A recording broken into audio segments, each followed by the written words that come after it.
Puede sentarse.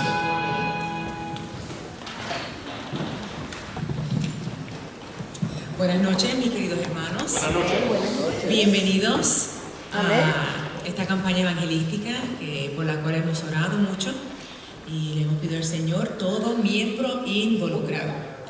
Para aquellas personas que nos visitan, la iglesia hispana de Stoneham se verdaderamente enorgullece y está galardonada con su presencia.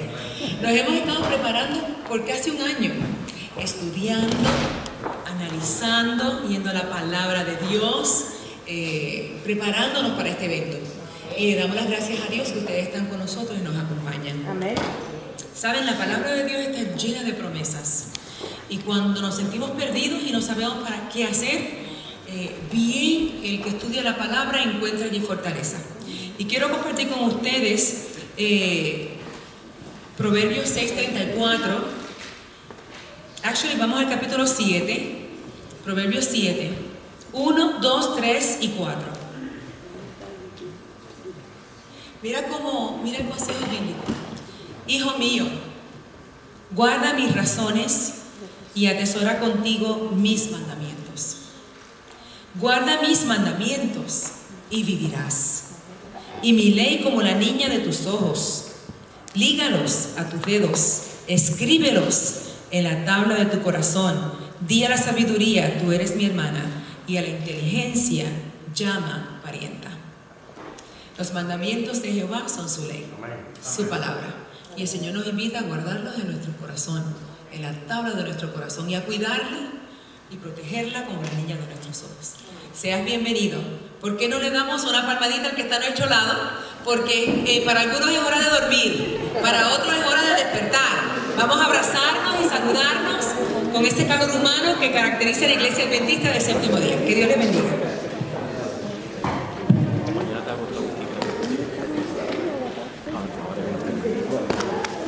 ¿Cómo está, mamá? Bendiciones por aquí, querido.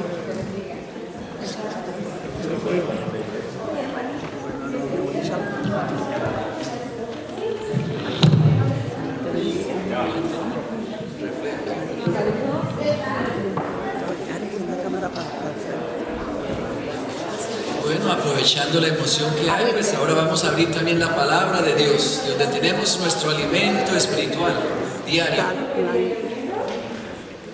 Les invito a que busquemos en el libro del apóstol Pablo a los Efesios, capítulo 4, vamos a leer el versículo 1.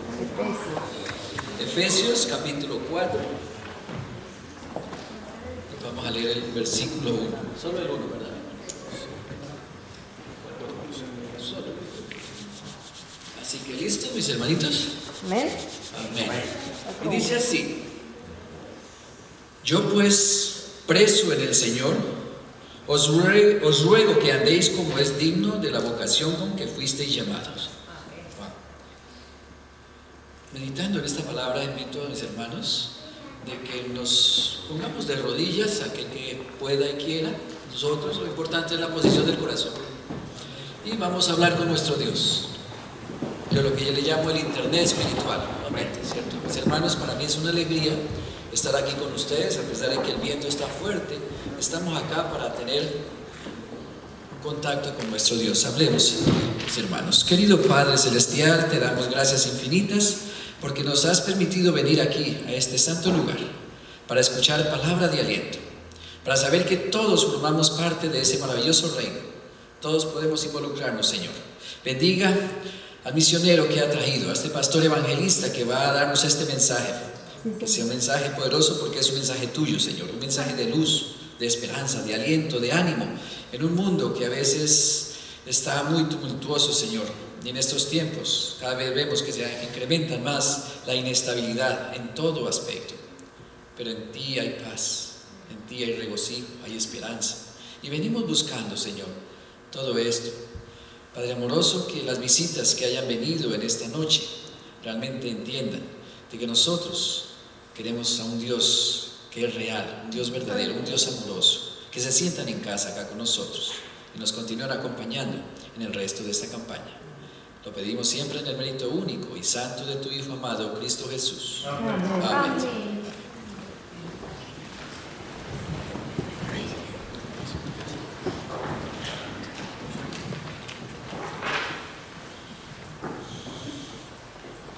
Antes de continuar con la parte musical, quiero ver cuántas visitas tenemos en esta noche. A ver, alcen las manos. Visitas. Visitas que yo, así, manito, pase para acá, tenemos un regalito, venga para acá, junto con la señora también. Sí, no se levante la mano, levántese, pase por acá, tenemos un regalito para usted.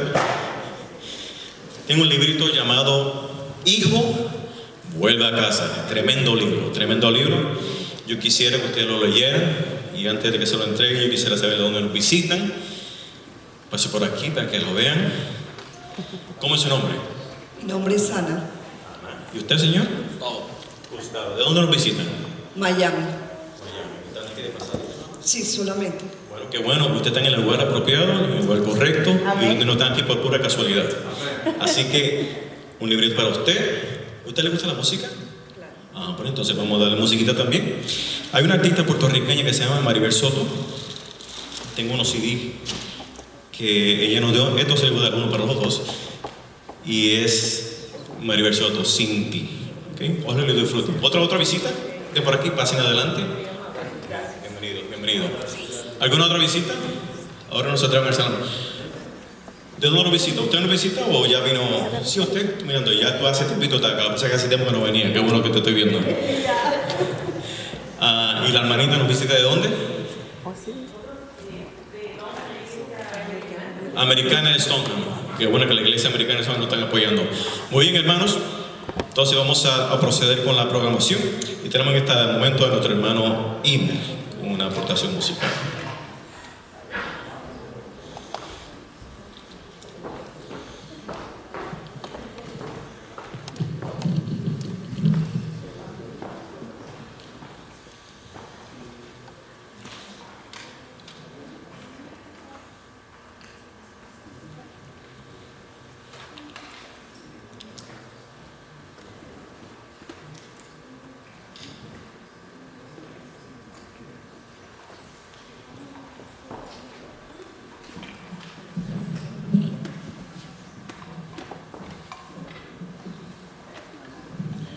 Un día grande viene y cerca está. Te hayas listo, hermano.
pastor. Te lo dije. En esta noche, la verdad que estoy muy contentísimo. Déjeme decirle, hermano, esto que está pasando ahora, estuvo en oración por mucho tiempo, pastor. Estamos hablando casi un año. Y cuando el pastor me dijo hace unos casi 8 meses atrás, o casi un año atrás, Sammy, ¿todavía estamos en pie para allá? Y yo, pues seguro que sí. Seguro que sí. Es importante que la iglesia esté involucrada. ¿Y cuál es el tema? Todos mismos involucrados. Y me debe ser el mejor tema que yo puedo haber predicado. Y está en lo que yo sé. El pastor Néstor Amparo es uno de nuestros pastores en la iglesia, en la Asociación del Sur de Nueva Inglaterra. Es un pastor muy reconocido por su liderazgo, dinamismo y sobre todo, hermano, es un hombre de Dios. Está casado con su adorada esposa Mildred, que está aquí con nosotros en esta noche. Muy bienvenida. De ese hermoso matrimonio procrean 2 niños, Joel y Amy Amparo. ¿Están aquí con ellos? Para acá, amén. Y el pastor Amparo está pastoreando el distrito de Framingham, Jamaica Plain. Y esta mañana, cuando él me escribió cuál es su mayor anhelo, es el siguiente: su mayor anhelo es de servir y ser útil para Dios. Amén. Pastor, esta es tu iglesia, el tiempo es tuyo. Que el Señor te bendiga grandemente y que el Espíritu de Dios te pueda sentir en esta noche y que tú puedas traer palabras de vida para todos nosotros en esta noche. Gracias.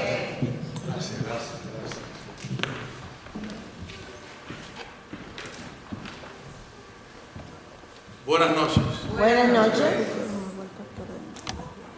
Yo soy el que está más contento que Sammy de estar aquí.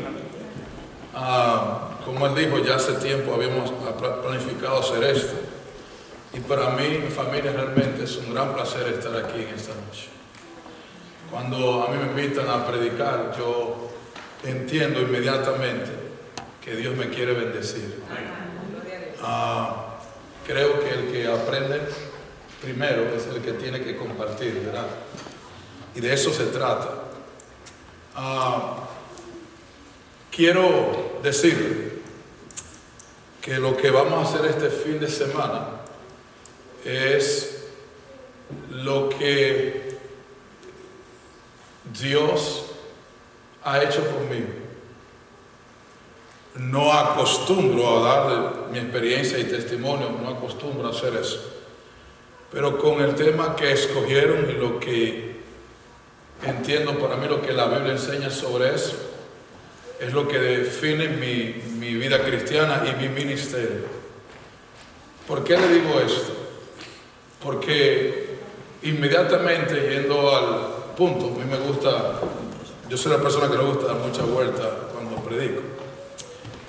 El título tiene algo que debe de llamarnos la atención. ¿Cuál es el título? Todos miembros involucrados. Todos o todo miembro, ¿verdad? Involucrado.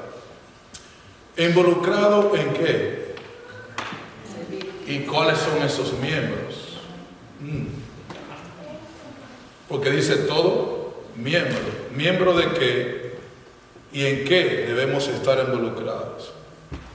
Y cuando se busca respuesta a esas preguntas en la Biblia, ocurren cosas que impactan nuestra vida.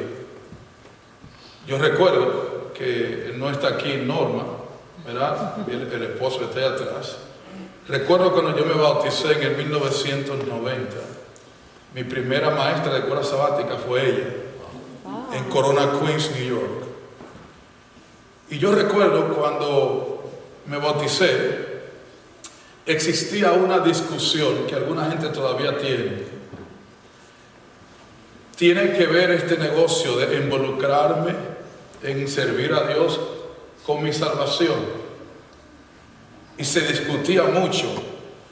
Y yo recuerdo escuchar que habían personas que creían que la salvación no tenía que ver nada con ese negocio de servir, porque la salvación no es por obra. ¿Entiende la discusión? Les pregunto, ¿todavía sigue esa discusión? Sí. el propósito de lo que vamos a estudiar este fin de semana es quitar esa idea que ni siquiera debiera de considerarse. Porque la Biblia enseña muy bien cómo Dios salva. Y Dios salva como un siervo que le sirve a los demás, que los convierte a ellos, a quien le sirve, en otros igual que él. Quiero decirle inmediatamente al PowerPoint, como dice alguna gente, personas, no hay salvación si no vivimos como Cristo vivió. Eso implica mucho y es lo que vamos a estudiar. Escogimos para discutir el fin de semana un capítulo de la Biblia, Efesios 4. ¿Por qué ese capítulo? Porque es uno que Dios me ha dado mi experiencia con él y porque es donde está el método de cómo Dios salva. Nótese que no dije cómo Dios nos involucra, cómo nos salva.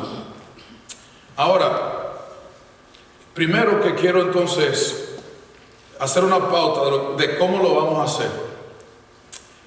En el 1950 hubo un educador que desarrolló un concepto del cono en la educación. Y él decía lo siguiente: para educar bien hay que llegar con educación a formar. ¿Sabe la diferencia entre formación y educación? Yo pregunto mucho. ¿Y por qué pregunto? Exactamente por lo que quiero decirle ahora. Esa persona, él dijo, que para que una persona sea correctamente educado y formado, debe recordar lo que se le enseña. Pero hay un problema, decía él. La mayoría de personas en 2 semanas se le olvida lo que oyó.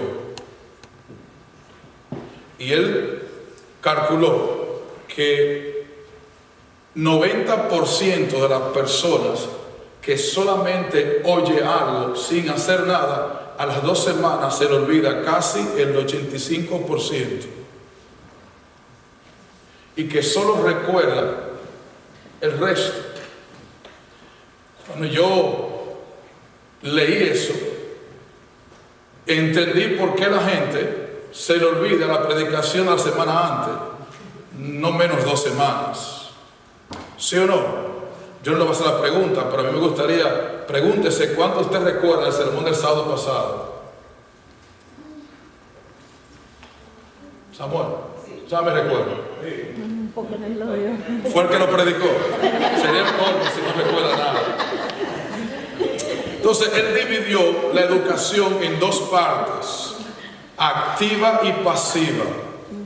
Y él dijo que la educación activa es la que hace que una persona en 2 semanas recuerde el 90% de lo que escucha. Ahora, activa implica que hay que hacer algo más que escuchar. Pasiva implica solamente sentarse, como comúnmente hacemos, escuchar a alguien, me gustó o no me gustó, me fui para mi casa y dependiendo de mi interés yo recordaré algo. Por eso, escuchen bien, que nosotros cometemos un error didáctico en nuestra iglesia adventista de hoy, porque predicamos 52 sábados, ¿cuántos miércoles? ¿Sería lo mismo?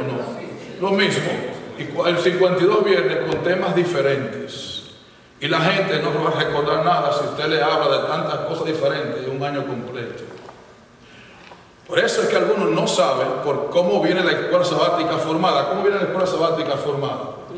Está formada bajo una educación activa, porque el alumno tiene que participar y tiene 3 meses en el mismo tema. ¿Por qué nosotros no hacemos lo mismo cuando predicamos? ¿Me sigue? Yo aprendí por eso, cuando hago mi calendario de predicación, hacerlo trimestral por un tema. Porque la gente no va a recordar lo que solamente oye, va a recordar en lo que participa. Por eso yo aprendí y practico el método que hago cuando predico, de hacer preguntas y escuchar comentarios. Usted no tiene que escucharme a mí sentado tranquilo sin preguntar nada. Usted puede preguntar lo que quiera. Claro, yo soy el moderador que va a dirigir la pregunta dentro del tema de lo que estaremos discutiendo, pero usted tiene toda la libertad de levantar la mano, interrumpirme y hacer preguntas. Le aseguro que si hacemos eso, usted va a recordar lo que leamos. ¿Estamos de acuerdo? Entonces yo hago la pregunta. Escucha la pregunta ahora. Entonces lo hacemos de una forma dinámica y usted me contesta o hace cualquier observación. Escucha la pregunta. Si todos tenemos que estar involucrados, ¿se asume en qué es? ¿Sí o no? ¿En qué es? En servir a Dios. La pregunta es, si alguien lo encuentra a usted y le dice, yo quiero que tú me expliques cómo Dios me salva a través de involucrarme en servirle, ¿qué usted le diría?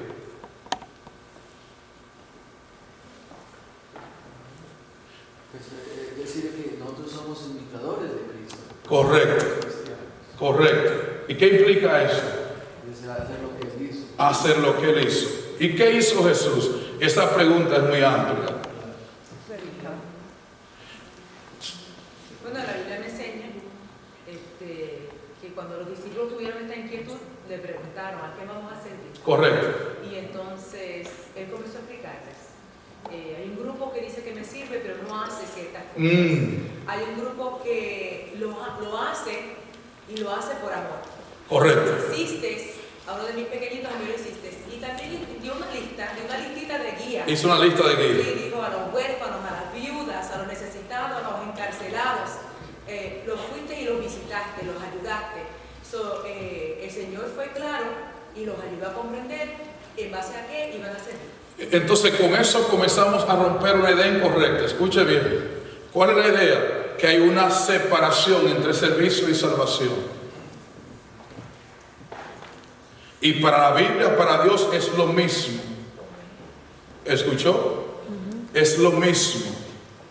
Nadie que no llegue a servir a Dios podrá encontrar salvación.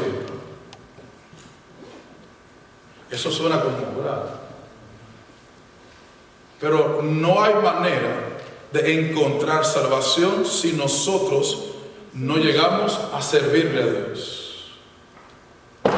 El problema está que cuando nosotros hablamos de predicar el Evangelio y de salvar a las personas, le hablamos de lo que Dios le va a dar, única y exclusivamente.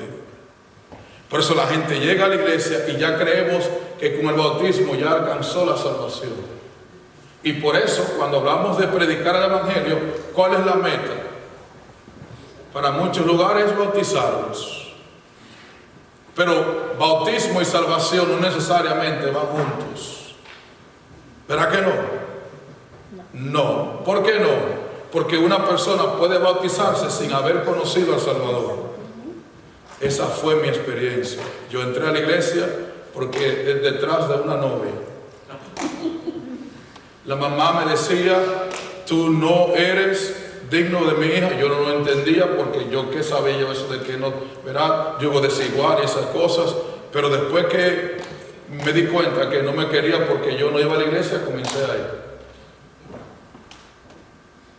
Y yo me bauticé, como le dije, en año, en 1990. 3 de noviembre de 1900. ¿Cuántos años es eso? Si le digo la edad que tenía, entonces calculan que haya tiempo. Yo voy a cumplir 50 años, febrero 15.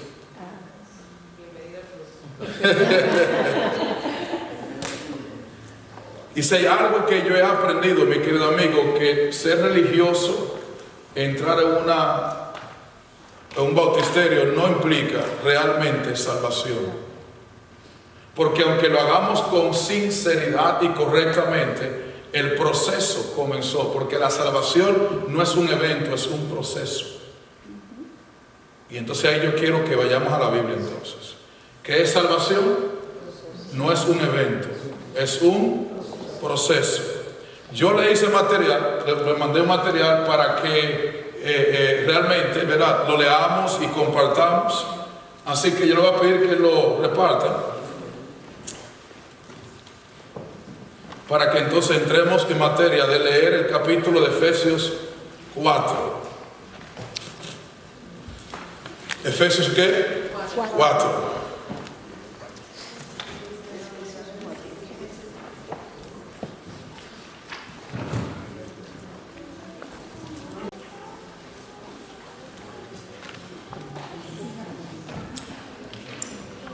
En la primera página está del 4, del 1 al 29. No lo vamos a leer todo hoy, pero lo vamos a abarcar todo durante el fin de semana. Usted lo va a ver.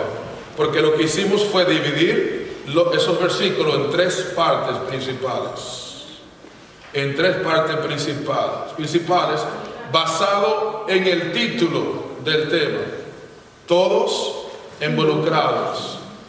Yo quiero que notemos primero, hoy hablemos un poco del todos. ¿Está bien? Sí. Eso implica que tenemos que hablar del llamado de Dios. ¿A quién y a cuántos Dios llama? ¿Está bien? ¿A quién y a cuántos Dios llama? Y en ese contexto vamos a contestar esta pregunta. Y nos vamos a quedar toda la noche desde ahora. ¿Cuál es la pregunta? ¿Cuál es la pregunta? Cuando Dios llama, ¿llama para salvar? Si yo le digo a ustedes que no, yo estoy equivocado. Yo le voy a dar hasta mañana en la tarde para que usted me encuentre un texto que diga: ven que yo te quiero salvar, que Jesús le dijo a alguien. Ven, yo te quiero, ven para que seas salvos. Usted va a leer que a todo lo que Jesús llamó, lo llamó para que le sirviera. ¿Sí o no? Jesús a nadie le dijo: ven para que encuentres salvación, yo te voy a salvar. Sí llamó a las personas para que ellos le hicieran un servicio. Yo quiero que note entonces Efesios 4:1. Oramos y lo leemos. Padre querido, háblanos en el nombre de Jesús. Amén. Amén. Versículo 1. Yo pues, ¿quién es el Señor? Dice Pablo, ¿verdad? ¿Preso en quién? Os ruego que andéis como es digno de la vocación a que fuiste ¿qué? Llamados. Y dice que con toda ¿qué? Humildad y mansedumbre, soportándoos con paciencia los unos que dicen. Ese es el versículo 2. Uno a nosotros en qué? Procurando mantener la unidad del Espíritu en el vínculo de la paz. Dejémoslo hasta allí. Pablo dice a la iglesia de Éfeso que deben de andar dignos como la vocación a que Dios ¿qué? Lo llamó. ¿A qué fue que los llamó? Dice a una ¿qué? Vocación. Note que no dice salvación. ¿Qué es una vocación? Le pregunto. ¿Qué es una? De paso, hay escuelas vocacionales hoy, ¿sí o no? ¿Y qué es lo que hacen? Le preparan ¿para qué? Para un trabajo. Y Pablo le está diciendo a la iglesia de Éfeso: yo quiero que ustedes anden de acuerdo a la vocación con que fuiste ¿qué? Llamados. Para muchas personas que piensan que el llamado es solo para salvación, tiene un conflicto con el texto, porque para muchos de ellos salvación no implica hacer nada, implica solamente aceptar a Cristo. Y cuando llamamos a la gente a recibir salvación, ¿qué es lo que le estamos diciendo? Lo primero que mucha gente hace es: ven que Dios te va a suplir tus necesidades. Casi nadie llama a alguien para encontrar salvación con el llamado a servir. Cuando usted da un estudio bíblico, usted dice a la gente: ven, que yo quiero que tú le sirvas a Dios para que sea salvo. ¿Lo hacemos así? No. ¿Qué es lo que hacemos? Le pregunto. Vamos, no tengan miedo, que esto no es una clase y no lo voy a quemar. ¿Qué es lo que hacemos? Era lo que yo hacía. Nos sentábamos en una mesa de la Biblia, tratar de enseñarle, ¿verdad?, lo que la Biblia dice. ¿Con qué meta? Debe que venga a la iglesia y un día que se bautice. ¿Y cómo le digo que se bautice? Es como que, ven, Dios te va a ayudar, Dios te va a proveer, Dios te va a fortalecer, te va a ayudar con tus problemas. Y la mayoría de hoy de predicadores que hacen evangelismo, lo que predican es que usted venga para que hay un Dios que le suple sus necesidades. El problema es que mucha gente no sabe cómo. Pero cuando la persona se bautiza y llega a la iglesia, ¿y qué hacemos ahora? Como no se le educó correctamente a qué venía, la puerta de atrás siempre está abierta. Pero note que Pablo está enseñando que el llamado ¿a qué es? A andar en una ¿qué? Vocación. Yo quiero que note algo muy interesante. En la hoja que yo le di, que le repartieron, perdón, hay varios textos. El texto que usted ve allí es de Apocalipsis capítulo 1. Apocalipsis 1, 6. ¿Quién lo lee? Allí no está el capítulo, pero el libro, pero ¿quién lo lee? Por favor. Del 3 al 6 lo puede leer, por favor. ¿Del 3 al 6? Sí. Ok. Entonces dice el versículo 3. Ajá. Bienaventurado el que lee y los que oyen las palabras de esta profecía. Ajá. Y guardan las cosas en ella escritas, porque el tiempo está cerca. Perfecto, sí. Juan a las 7 iglesias Correcto. que están en Asia: gracia y paz a vosotros del que es, y que era, y que ha de venir, y de los 7 espíritus que están delante de su trono, y de Jesucristo, el testigo fiel, el primogénito de los muertos, y el soberano de los reyes de la tierra, al que nos amó, y nos lavó de nuestros pecados con su sangre, y nos hizo reyes y sacerdotes para Dios su Padre. A él sea gloria e imperio por los siglos de los siglos. Amén. Amén. Si algo que yo hago cuando leo la Biblia es ponerle atención a la gramática. Por favor, hágalo. Ese nos hizo, escuche bien, primero dice que Él va a venir, ¿verdad? ¿Es presente o futuro eso?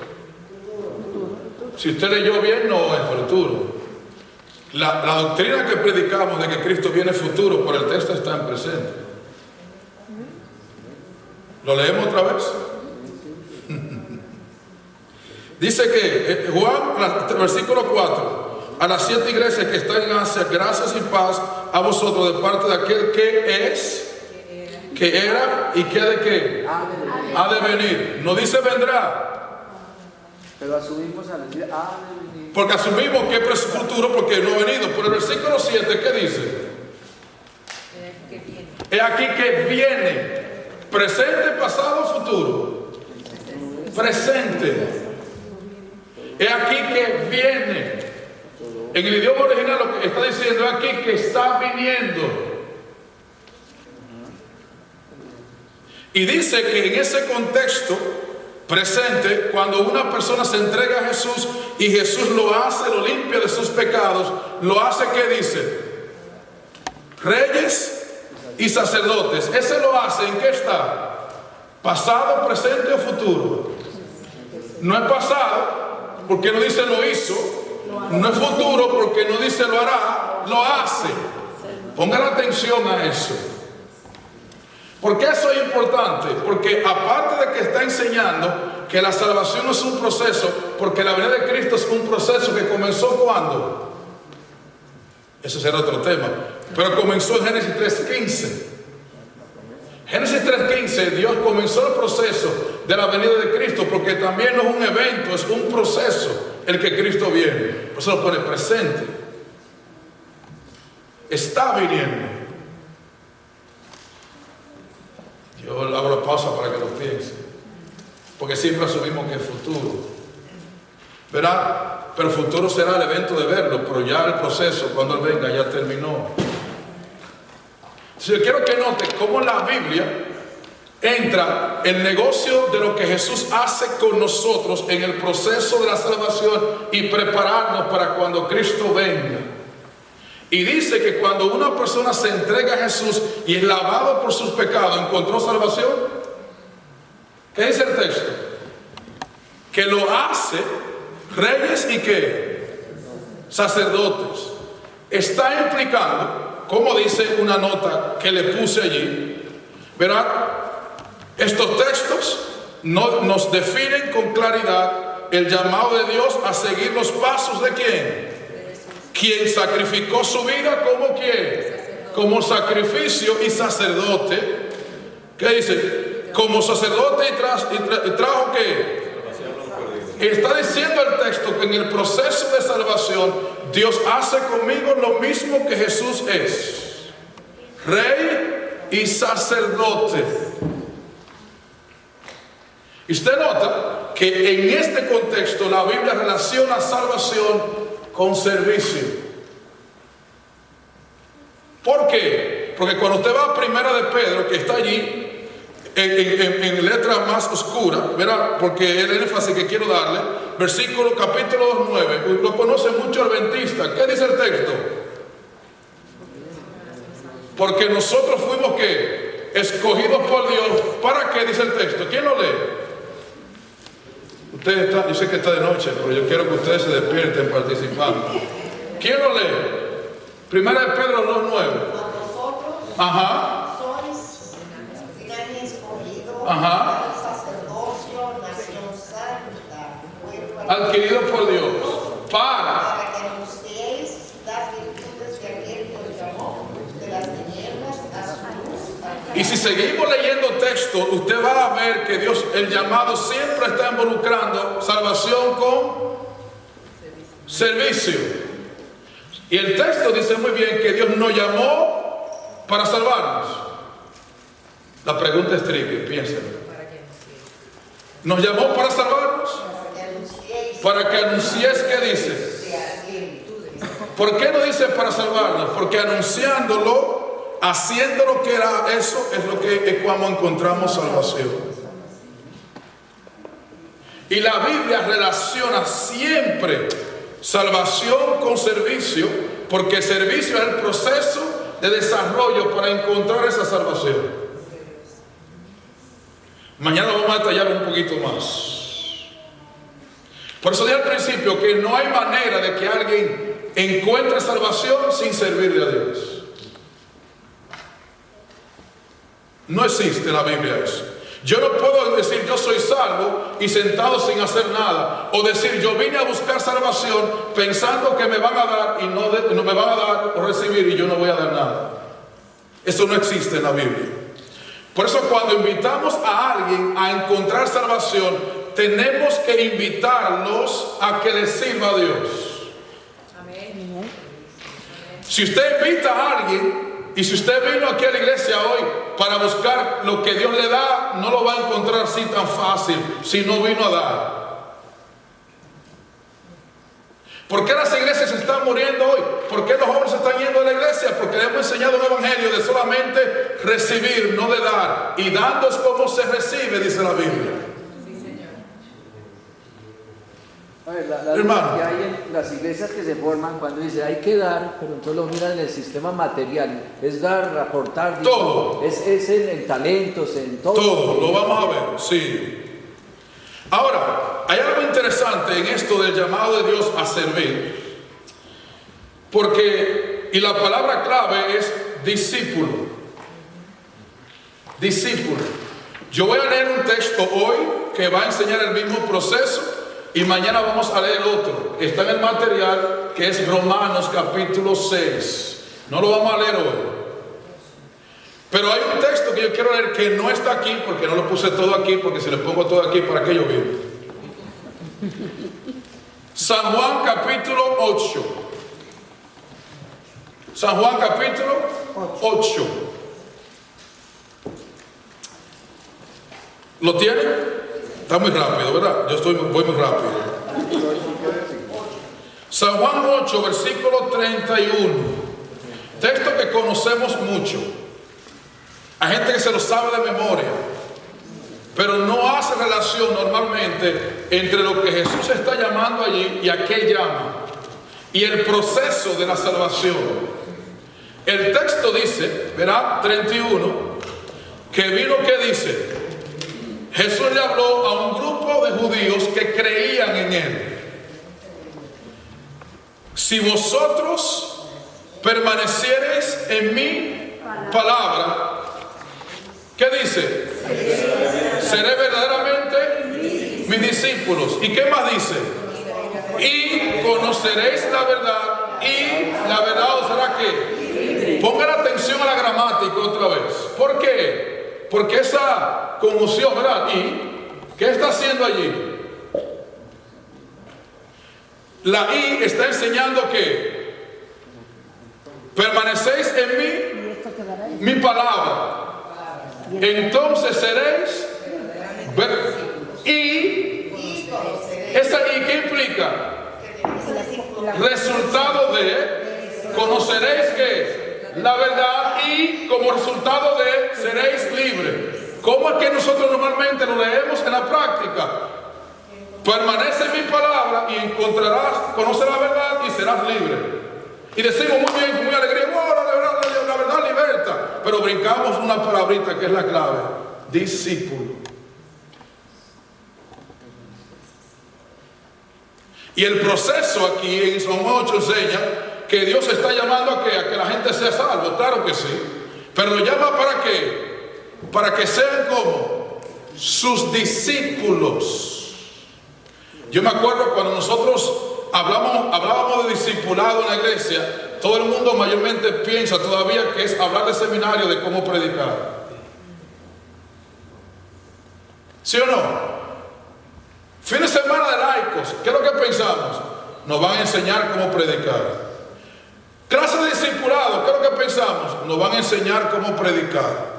Porque nosotros hemos cometido el error, tal vez aquí no, en otro lugar, aquí ustedes no lo hacen, ustedes están perfectamente bien. Separan la palabra discípulo de salvación y solamente la relacionan con trabajo.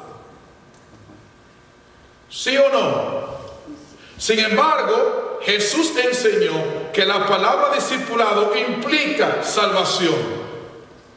¿Por qué? Porque el texto dice que en el proceso, después que nos seguimos la Biblia, nos hacemos discípulos, conocemos la verdad, y esa verdad nos hace libre ¿de qué? De pecado. O sea que hay cuántas cosas antes de que yo sea librado del pecado. Primero tengo que permanecer en la Biblia. Segundo, que convertirme en un discípulo.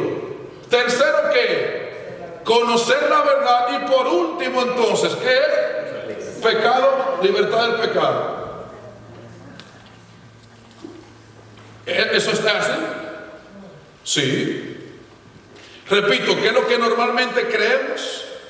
Permanece en la Biblia, conoce la verdad y Dios te va a liberar del pecado, porque la verdad es Jesús. Perfecto. Siempre hay un problema nada más, que esa verdad en Cristo no es emoción, ni solamente educación, es formación. Implica que para encontrar libertad del pecado hay que aceptar a Jesús a través de la Biblia y comenzar a vivir como Él.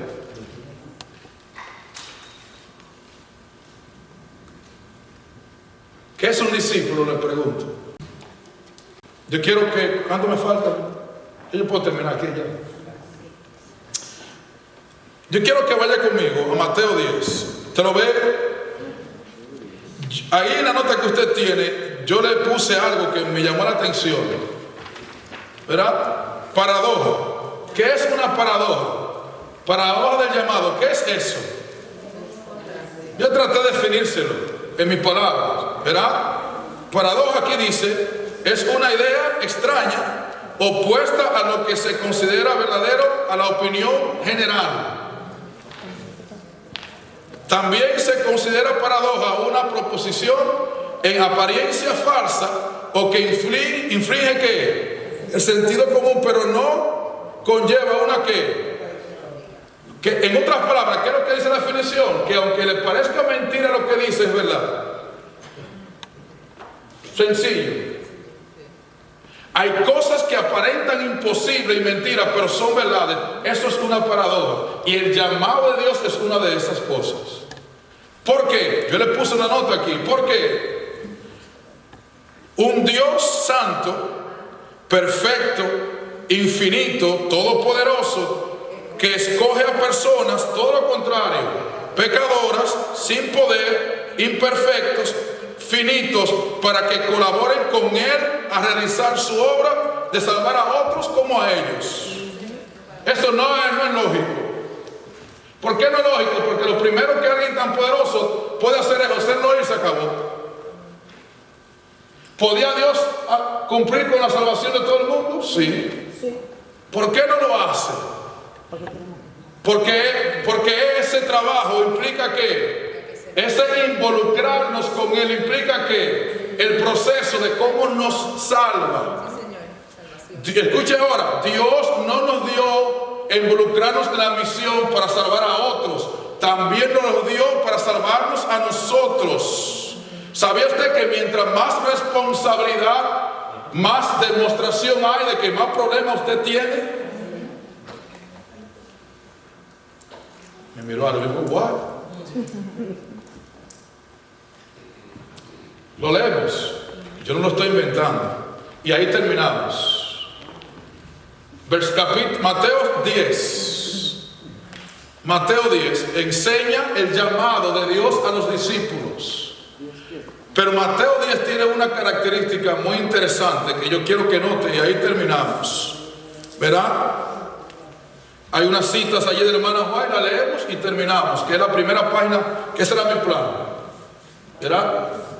Mateo 10 dice lo siguiente.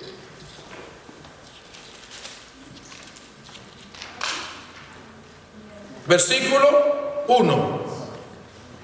Entonces, llamando a sus 12 discípulos, le dio autoridad sobre qué?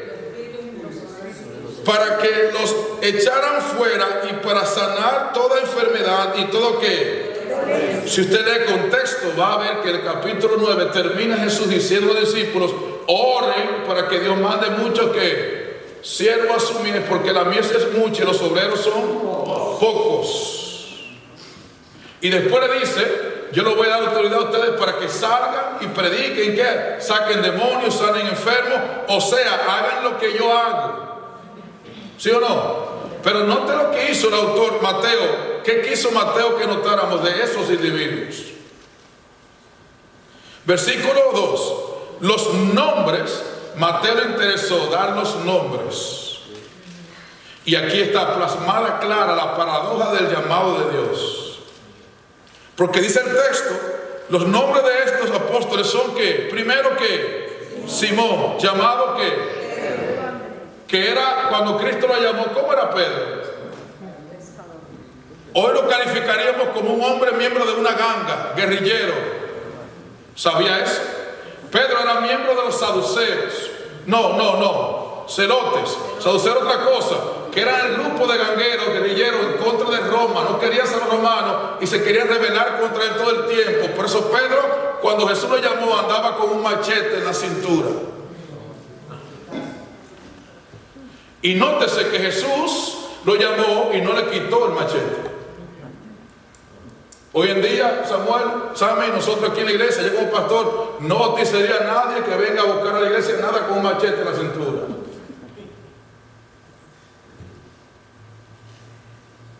Pero Jesús lo llamó con todo y que aquí enganchado. Y nunca se lo quitó, porque el día que Jesús iba a morir antes, cuando lo metieron preso, ¿qué hizo Pedro con ese machete? Le cortó la oreja a alguien, créame lo que fue que falló. Él falló. Y 3 años y medio con Jesús y nunca se quitó el machete y lo usó. ¿Seguimos leyendo? Se pone más interesante, porque el texto dice, ¿quién era el otro? Su hermano Andrés, Jacobo, hijo de qué? Y su hermano Juan, que Jacobo y Juan, ¿cómo le llamaron? ¿Por qué? Porque eran tan buenos ellos, que un día le dijeron a Jesús, Jesús, si esta gente no te hace caso, vamos a orar que un rayo le cabe a todo el mundo, lo destruya todo y lo quema todo y se acabó. ¿Seguimos leyendo? ¿Qué más dice? Felipe, Bartolomé, Tomás, Mateo, ¿qué? Y le pone el subtítulo. ¿Qué era Mateo? Ladrón con licencia. ¿Se acuerda que cuando se entregó a Jesús, ¿qué hizo él? ¿Por qué devolvió? Porque había robado. Y Jesús llamó a Mateo cuando estaba robándole a la gente. Y lo dice aquí, Mateo él, publicano. La gente no quería saber del publicano porque era un tax collector a favor de Roma. Traidores le llamaban, porque como tú me quitas dinero para dárselo al que nos tiene oprimido. Seguimos leyendo. Dice el texto, ¿qué más? Jacobo, hijo de qué? Leveo, por sobrenombre. Simón el cananita. ¿Y qué dice? Al que entregó. Wow. Cada vez que lo leo me choca. Poder a Judas para sacar demonios. Un endemoniado sacando demonios. Yo le hago una pregunta. ¿Usted hubiese llamado a esos individuos? Nadie lo hubiese hecho. Entonces el texto enseña algo interesante. Que Jesús no lo llamó para salvar a otro, sino porque salvando a otro lo iba a salvar a ellos. Si usted lee la historia de los discípulos, en el discipulado fue que Jesús logró cambiarle su corazón a todos, menos a Judas. Y la Biblia comienza a enseñarnos que involucrarnos con Dios en el servicio va más allá de ayudar a otro. Es el plan de Dios para ayudarme y salvarme a mí. Gloria a Dios. Y si yo no me involucro, yo tendré problemas en el proceso de salvación, aunque haya sido miembro de iglesia por muchísimos años. Leo la cita y terminamos. Dice el texto.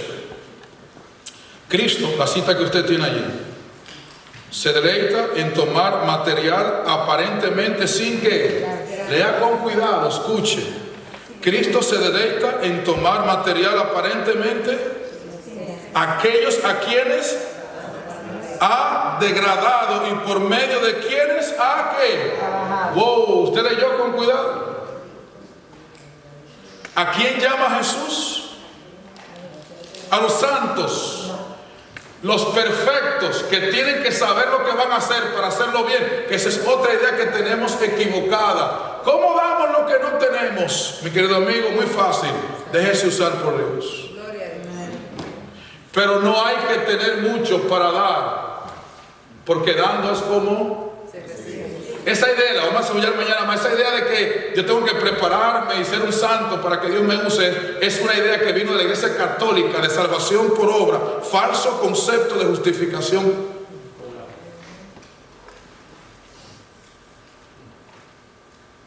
El que cree que tiene que hacer todo bien para que Dios lo use, está creyendo que se salva por lo que hace y que Dios no tiene capacidad para usarlo, aunque no esté bien espiritualmente. Si Dios usa una mula, puede usar a cualquiera. Porque el que está mal espiritualmente, usándolo es que le va a cambiar su calidad espiritual. ¿Qué más dice ella? ¿Para qué lo llama? Hacerlos de su gracia. Él hace a sus hijos agentes suyos en el cumplimiento de qué. Y al efectuarla, aún en esta vida, ellos que hayan un precioso que, ¿cuál es? Salvación. ¿Cómo lo hayan? Por eso que tenemos problemas nosotros cuando llamamos a la gente, porque nosotros no llamamos a todo el mundo. Y ¿sabe qué? Cuando predicamos el evangelio tenemos un sistema que es solamente para el que cree. Es solo para el que cree. Y el que no cree, ¿qué? Y el diabólico que está sentado en una esquina vendiendo droga, ¿ya ese qué?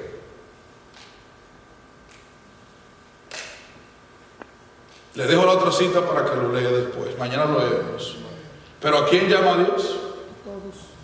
Porque si servicio implica salvación, entonces ¿cuántos son llamados? Todos. No importa qué haya hecho y dónde esté, ni que lo esté haciendo. Es lo primero que me interesa que cambiemos para poder entender lo que vamos a hacer mañana. Salvación. Involucrarse con el servicio implica salvación. Por eso Dios no necesita que usted sea perfecto para servirle. Lo que necesita es un corazón disponible para hacerlo. Por eso es que los fariseos criticaron a Jesús. ¿Cómo que este hombre, llamarse Dios, nos pasa por encima a nosotros, que somos los que tenemos educación, los que sabemos lo que hay que hacer, los santos, los que guardamos la ley, y ya habla con estos pecadores y a estos pecadores los llama? Eso no puede ser Dios. ¿Sabe usted que todavía hay gente que sigue pensando así?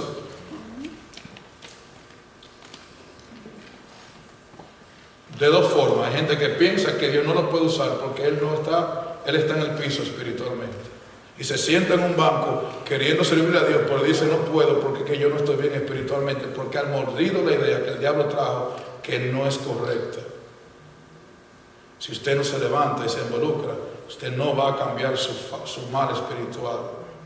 Orando solamente no lo va a hacer. Viniendo a un culto una vez a la semana no lo va a hacer. Tiene que involucrarse si usted quiere encontrar vida en Cristo. Amén. Dios le bendiga. Amén.